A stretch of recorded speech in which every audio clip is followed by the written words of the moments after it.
삶으로의 초대 5번째 영상에 오신 여러분 환영합니다. 반갑습니다. 네, 우리가 지난 시간에는 하나님이 계획하신 세상과 우리가 살아가고 있는 세상의 차이점에 대한 이야기를 나눴습니다. 하나님의 원래 계획은 인간이 하나님의 사랑을 경험하고 내 자신과는 평화하고 또 주변 이웃을 사랑하면서 세상을 잘 경영하는 것이라는 이야기를 나눴었죠. 하지만 지금 우리가 살고 있는 이 세상은 이 모든 것이 깨어진 상황이라고 말씀해 주셨죠. 그렇다면 전지전능하신 그 하나님께서 왜 이 세상을 방치해 두신 걸까요? 기독교는 세상이 이렇게 된 이유에 대해서 어떻게 설명하고 있죠? 이제 정말 중요한 이야기를 하겠네요. 성경에서 얘기하는 이 깨어짐, 이 깨어짐을 성경적인 언어 또는 신학적인 언어로는 죄라고 얘기를 해요. 여러분 죄를 뭐라고 생각하세요? 저는 양심에 찔리는 거? 이게 죄라고 생각돼요. 전 남한테 피해를 주거나 법을 어기거나 그런 잘못을 저지르는 것 이렇게 생각합니다. 그게 일반적으로 우리가 통용되는 죄의 개념이라고 말할 수 있어요. 오늘날 사람들은 자기가 죄인이라고 생각하는 사람들이 많지 않아요. 왜냐면 다 괜찮잖아요. 그죠? 여기 영상을 보시는 분들도 다 괜찮으세요. 건강한 시민이죠. 근데 성경에서 얘기하는 죄는 이렇게 일반적으로 생각하는 죄랑은 개념이 약간 달라요. 같은 단어를 쓰고 있지만 성경에서 얘기하는 죄는 이런 양심적인 거나 도덕적인 거나 사회 규범을 어기는 것이 아니라 우주와 인생의 중심에 하나님이 계신데 그 하나님을 무시한 것, 하나님을 거절한 것, 하나님은 없다고 하는 것, 이것을 죄라고 얘기를 해요. 아주 상징적으로 영어 죄에 해당하는 단어는 아시죠? 단어예요. sin, S-I-N. 그 가운데 있는 알파벳이 뭐죠? I-centeredness. 자기 중심주의. 하나님이 주인인데 아니 내가 주인이야 라고 주장하는 것. 그것이 죄라고 성경에서는 얘기합니다. 사실 잘 이해가 안 되는 부분이 있는데요. 내 인생인데 내가 중심에 서는 것이 그게 왜 죄인가요? 엄청 자연스럽고 당연한 거 아닌가요? 세희 씨는 그런 생각 많이 하겠지만 우리 사회가 많이 좋아졌다 할지라도 여전히 여성이 굉장히 차별적이잖아요. 우리 이강 씨는 남성으로 태어난 것도 자신이 택한 건가요? 아니죠. 그렇죠. 가만 생각해 보면요. 우리가 성별이든지 우리의 외모든지 우리 지적인 능력이든지 우리의 배경이든지 우리가 택한 것이 거의 없습니다. given, 주어진 것이라는 거죠. 그것이 과연 내 것이라고 말할 수 있을까요? 어떻게 생각하세요? 사실요, 이 모든 걸 하나님이 주셨다라고 생각하는 것이 성경에서 이야기하는 바예요. 근데 이 하나님을 없어, 존재하지 않아, 나 무관심해 라고 하는 것은 하나님의 이 주권에 대한 무시이고 주권 찬탈이라고까지 말할 수 있는 것이죠. 그러면 듣다 보니까 안 그래도 전제가 중요하지 않을까라는 생각이 들어요. 그래서 내가 정말 하나님이 없다라고 생각하면 내 삶의 주인은 나고 내 멋대로 할 거야 라는 것이 어찌 보면 자연스럽고 좀 당연한 현상이지 않을까 싶은데, 만약에 하나님이 나를 지으셨고 이 세상을 창조하셨다라고 하면 그분을 무시하는 것은 좀 옳지 않은 행동이 아닐까, 그분이 무척 속상할 것 같다라는 생각이 들어요. 하나님께서 세상을 만드시고 그 가운데 우리 인간을 두셨고, 그래서 그 인간과 관계를 정말 사랑하는 관계를 맺고 싶으셨는데 그 하나님을 무시해버리고 나니까 인간은 하나님으로부터 이 무조건적인 사랑을 받을 수도 없고요. 그 자기의 가치를 끊임없이 다른 사람과 비교하면서 자신의 삶의 의미를 찾는 것도 굉장히 어려워지고, 자신의 삶의 목적을 찾기도 어렵고, 자기 인생의 사명이 뭔가 이런 얘기는 하긴 더더욱 어렵고, 그리고 세상을 전부 자기중심적으로 사는 거죠. 자기가 가운데 있고 세상이 자기를 위해서 돌아가는 거죠. 이건 마치 천동설이랑 비슷해요. 천동설은 뭐죠? 지구가 가운데 있고 우주가 지구를 향해서 다 돈다는 거잖아요. 사람들은 사실 거의 천동설적 인생관을 가지고 사는지도 몰라요. 내가 중심이고 다 자기를 중심으로 돌아야 된다고, 돌 수만 있게 할 수 있으면 돌게 하겠다고. 사실 하나님을 하나님이라고 여기지 않으니까 하나님과 인격적 관계가 깨어져 버리는 겁니다. 그러니까 하나님과 인격적 관계가 깨어지고 나니까 사람들 중에서 어떤 사람들은 인간도 그냥 동물 중에 하나야, 그냥 우리 본능 자체가 아름다운 거야, 본능에 따라서 하는 거야 라고 이야기해버려요. 그래서 인간이 갖고 있는 독특성은 점점 사라지고 어떤 면에서는 어떤 때는 인간이 야수적으로 바뀌어버리죠. 그런 모습들을 우리가 가끔씩 봐요. 성경에서 얘기하는 인간이 정말 독특하고 특별한 존재라고 하는 우주의 단 하나의 존재, 하나님과 사랑을 주고받을 수 있는 존재라는 것을 무시하고 나니까 인간의 삶은 참으로 퍽퍽해지고 우리가 지금 보고 있는 이런 깨어짐들을 경험하게 되는 거죠. 하나님과의 인격적인 관계라는 말이 아직도 여전히 저한테는 낯설게 느껴지고 어색하게 느껴지는 것 같아요. 그게 정말로 중요한 건가요?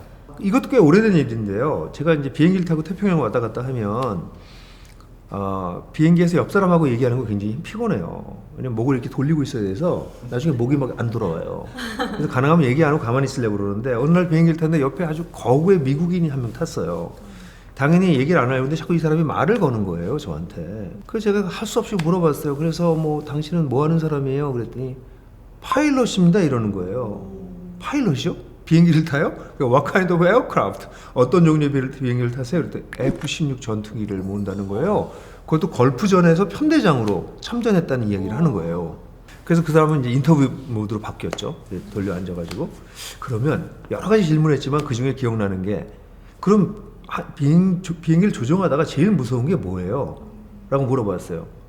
그래서 당연히 미사일 맞는 거지 그러더라고요. 그래서 아니 이 사람아 그건 나도 알아. 물론 영어로 이렇게 얘기했으니까 이렇게 표현 안 했지만 나도 그건 알아요. 그거 말고 딴 거 없어요? 그렇게 얘기했더니 비행기를 타고 가다가 when the engine is stopped 엔진이 쓸 때 그때가 제일 무섭대. 그래서 아니 F-16 비행기 엔진이 왜 쓰는데? 그렇게 물어보니까 비행기가 이륙하거나 착륙할 때 그 엔진에 새가 들어오면 아주 순간적으로 엔진이 스톱한대요. 그럼 폭발한대요.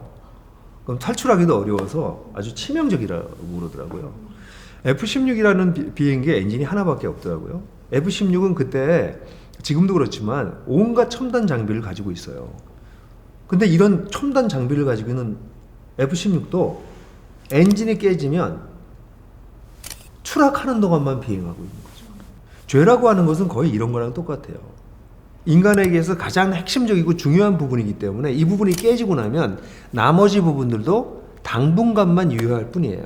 사실 인간이 가지고 있는 지적인 능력, 딴 사람을 사랑하고 싶어하는 마음, 좋은 일을 하고 싶어하는, 또 사회적인 협력을 하는 것들, 이런 인간이 가지고 있는 굉장히 창의성, 뭐 굉장히 많은 게 있거든요. 이런 것들이 하나님과의 관계를 제대로 맺고 있을 때만 작동할 수 있는데 사실 하나님과의 관계를 갖고 있지 않을 때는 작동도 제대로 하지 않을 뿐더러 추락하는 동안만 존재하는 것이죠.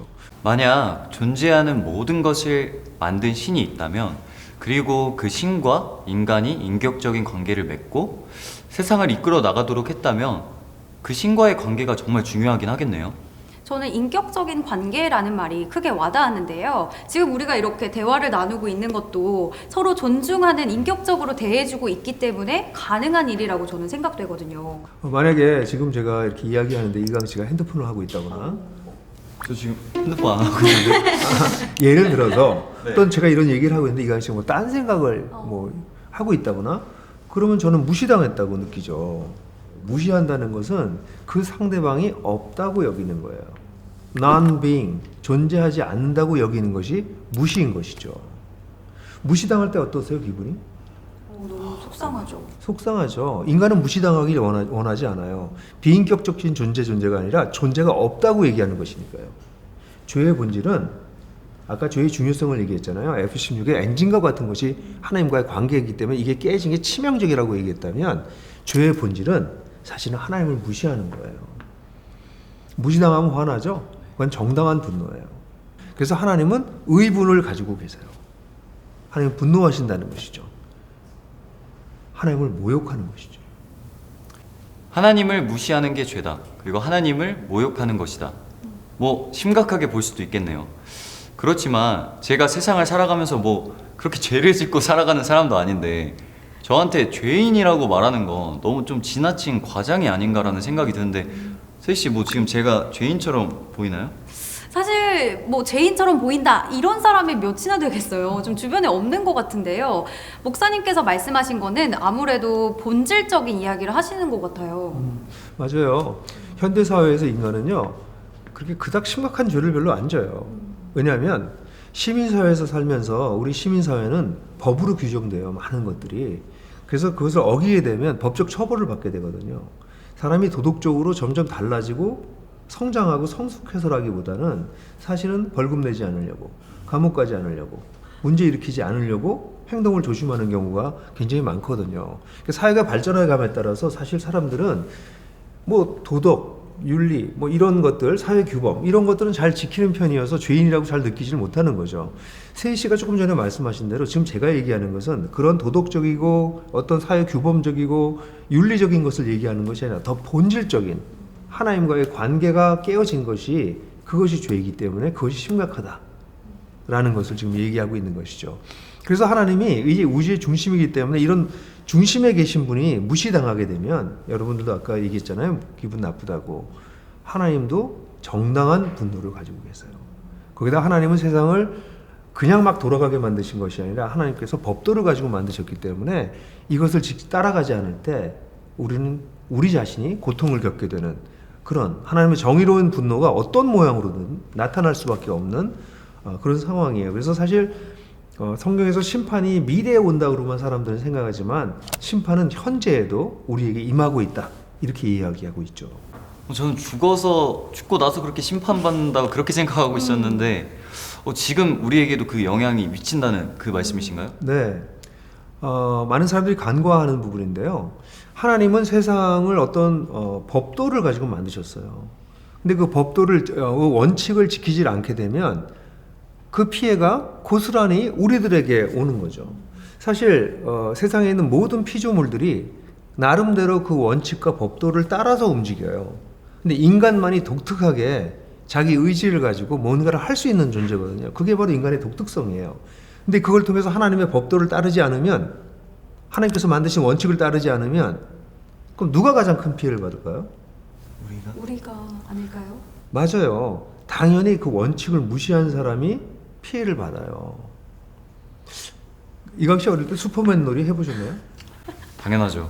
저는 어머니 그 스카프나 보자기 같은 거 목에 두르고 진짜 동네를 그냥 하루 종일 날아다녔어요. 제가 봤던 그 아이가 여기 있는 것 같은데요. 또 이런 친구들이 또 다치기는 엄청 다쳐요. 많이 봤습니다. 네. 그런 좀 날아가는 기분이 들거든요. 펄럭펄럭하면. 그래서 뭐 소파에서도 뛰고, 또 계단 몇 개 위에서도 뛰고, 그러다가 1층에서 뛰면 발목이 부러지고요. 3층에서 뛰면 목뼈가 부러질지도 몰라요. 세상에는 물리적인 법칙이 있잖아요. 물리적인 법칙, 또 인격적인 법칙, 여러 가지 법칙들이, 원리들이 있어요. 그것을 따라가지 않으면 손해를 보는 거죠. 예를 들어서 인간관계를 맺는 법, 사랑하는 법, 자녀를 키우는 법, 돈을 버는 법, 돈을 쓰는 법, 사회적으로 가난하고 약한 사람들을 돌보는 법, 자연과 세상을 돌보는 법, 세상은 다 원리가 있어요. 전자기기도 굉장히 정교하게 만들어져서 그걸 잘못 사용하면 망가지잖아요. 인간도 정교하게 만들어졌어요. 그래서 인간은 어떻게 살 수 있는지, 어떻게 살 때 인간다운지, 어떻게 살 때 아름답고 선하고 창조적이고 존중받고 그럴 수 있는지에 대한 법칙이, 법도가 하나님께서 만들어 놓은 것이 있고요. 또 그뿐만 아니라 그런 인간이 우리가 살고 있는 세상 속에서 세상을 어떻게 돌보고 살아가느냐, 사회적으로 어떻게 살아가느냐, 문화적으로 어떻게 살아가느냐에 다 영향을 끼치거든요. 근데 이런 것이 깨져버리면 사실 개인의 고통과 우리 사회의 고통, 더 나아가서 요즘 우리가 겪고 있는 생태계의 고통까지 우리는 깊은 시름에 잠길 수밖에 없게 되는 거죠. 하지만 하나님을 잘 몰라도 여전히 세상에는 착한 행동을 하면서 살아가는 사람들도 굉장히 많잖아요. 비록 뭐 하나님이 세상을 창조하신 그 원리는 모르더라도 정의를 위해서 목숨을 다하는 그런 사람도 있고요. 그럼 그런 사람들까지 모두 다 죄인이라고 말을 하는 건가요?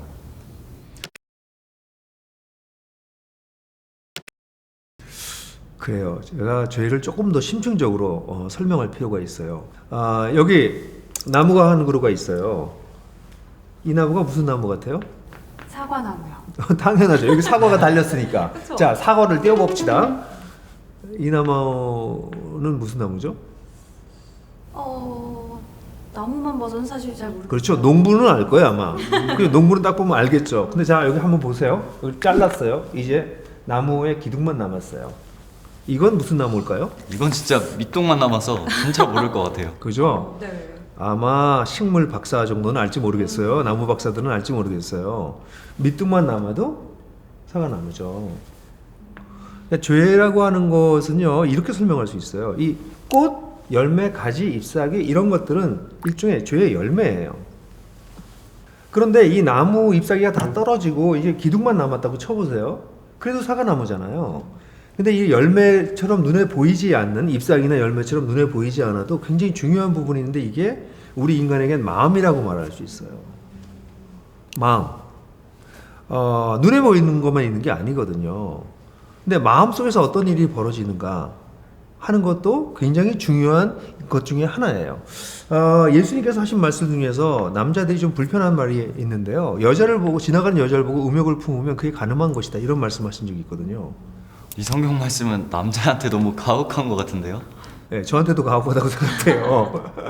이게 겉으로 드러난 열매, 잎사귀 이런 것들을 죄라고 사람들은 생각하는데 사실은 이거보다 더 본질적으로 마음이 중요하다고 사람들이 생각하거든요.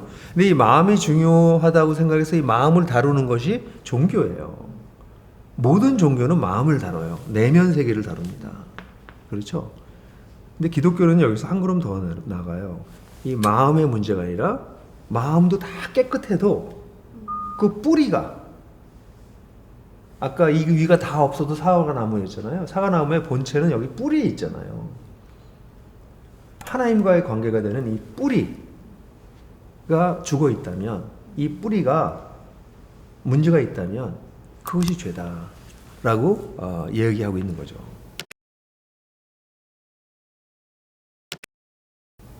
그렇다면 죄의 문제를 어떻게 해결할 수가 있는 걸까요? 저는 꼭 그 문제를 해결하고 극복해 나가야 될지 그게 의문인데 어차피 인생은 딱 한 번뿐이잖아요. 그 인생 그냥 내 인생 내가 책임진다 이렇게 생각하고 그냥 나름대로 열심히 사는 것도 저는 그것도 의미 있다고 생각하는데요. 인생이 마치 수도꼭지에서 나오는 물처럼 언제든지 콸콸콸콸 이렇게 쏟아져 나오는 거라고 생각하는 젊은이들이 생각보다는 많으세요. 근데 사실 인생은 그렇게 수도꼭지만 열면 나오는 물처럼 언제나 나올 수 있는 것이 아닐 가능성도 있고요. 1.5리터짜리 물병이든지 좀 더 큰 생수통이든지 아니면 작은 200~300ml짜리 조그만 물통일지 우리는 알 수 없어요. 사실 내 인생이니까 내 마음대로 이렇게 살다가 언젠가 의미도 발견하겠지 뭐 그럼 되는 거지 라고 생각하는 것 자체가 사실은 죄의 어떤 본질적인 자세죠. 내 건데 내가 마음대로 할 거야. 근데 놀랍게도 그게 언제 끝날지 모른다는 거죠. 그렇게 안 끝날 거라고 생각할 뿐 언제 끝날지 모르는 인생을 내 거라고 생각하고 사는 것 자체가 사실은 죄의 본질이라는 거죠. 그래서 사실 젊을 때 이런 죄라고 하는 것을 직면하는 건 사실 쉽지 않아요. 근데 이 죄라고 하는 것을 정말 직면하지 않는다면 그래서 내 인생이니까 내가 한번 살아보지 뭐. 뭐 하나님? 뭐 믿어도 되고 안 믿어도 되고 뭐 젊어서 믿든 나이 들어서 믿든 뭐 상관이야? 뭐 이렇게 만약 생각하는 거라면 그래서 마치 취미 생활을 택하듯이 그럼 하나님 한번 믿어서 내가 좀 종교적인 생활을 좀 해볼까?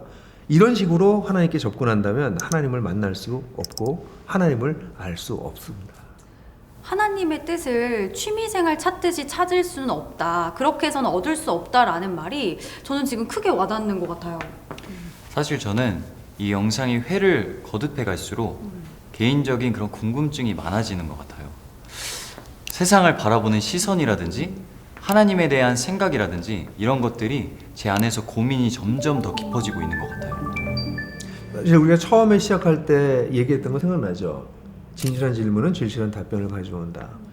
그렇게 진실하게 질문하면서 내가 이렇게 사는 게 맞나? 내가 한 20몇 년 살았는데 앞으로도 계속 이렇게 살아가는 것이 맞나? 라고 진실하게 질문을 던지는 것. 그래서 진실한 각성을 하는 것이 굉장히 중요해요. 그냥 그렇게 사는 것이 괜찮다면 그렇게 사세요. 그런데 이거 뭐 문제가 있구나. 이렇게 계속 살면 내 문제, 인간의 문제, 사회의 문제, 세상의 문제가 해결되지 않겠구나. 어쩌면 내가 이 세상의 거대한 문제의 그냥 한 부분이구나 라는 것을 좀 깨달을 때 그럴 때 문제의 해결책을 찾을 수 있을지도 모르는 거죠. 그렇다면 그 근본적인 문제에 대해서 하나님의 해결 방법이 있을까요? 구체적으로 저에게 알려주신 게 있다면 그게 좀 궁금하네요. 이 문제를 인간 스스로 해결할 수 없기 때문에 하나님은 이 문제를 해결할 수 있는 방법을 스스로 찾으세요. 그리고 인간이 이 문제를 극복하고 다시 하나님과의 관계를 회복할 수 있는 길을 하나님께서 열어주시는 것이죠. 하나님은 그런 하나님이십니다. 어떤 면에서 진실한 인격적 관계를 다시 맺기를 간절히 원하시는 그런 분이십니다.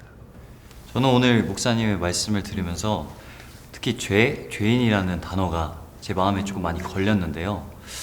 그래도 묘한 마음의 저항심까지 좀 생기지만 다음 영상을 좀 기대해 보도록 하겠습니다. 매우 중요한 성찰이에요. 사실 40대에 이르기 전까지 내가 정말 죄인이구나 라는 것을 각성하는 일은 쉽지가 않아요. 죄를 지려면요, 그래도 돈과 시간이 좀 있어야 큰 죄를 져요. 청년의 때 무슨 돈이 있겠어요? 청년의 때 무슨 시간이 있겠어요? 돈도 시간이 없으면 사실 큰 문제를 일으키지 않아요.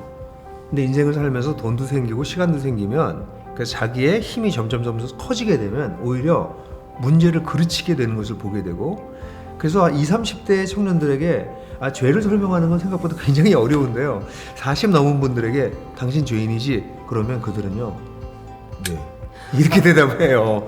왜냐면 스스로 경험해봤기 때문이에요. 근데 젊을 때 여러분들이 이런 것을 나이가 더 들기 전에 이 젊을 때 이런 것을 스스로 고민해보는 것, 이 진실한 고민을 한다는 것은 해결책을 찾기 위한 아주 중요한 귀한 발걸음이다라는 생각이 드네요. 네, 매우 진지하고 중요한 질문을 끝으로 풍성한 삶으로의 초대 5번째 영상을 마치도록 하겠습니다. 오늘도 영상 끝에 나오는 질문을 함께하는 분들과 나눠보시면 좋을 것 같습니다. 저희는 다음번 영상에 뵙겠습니다.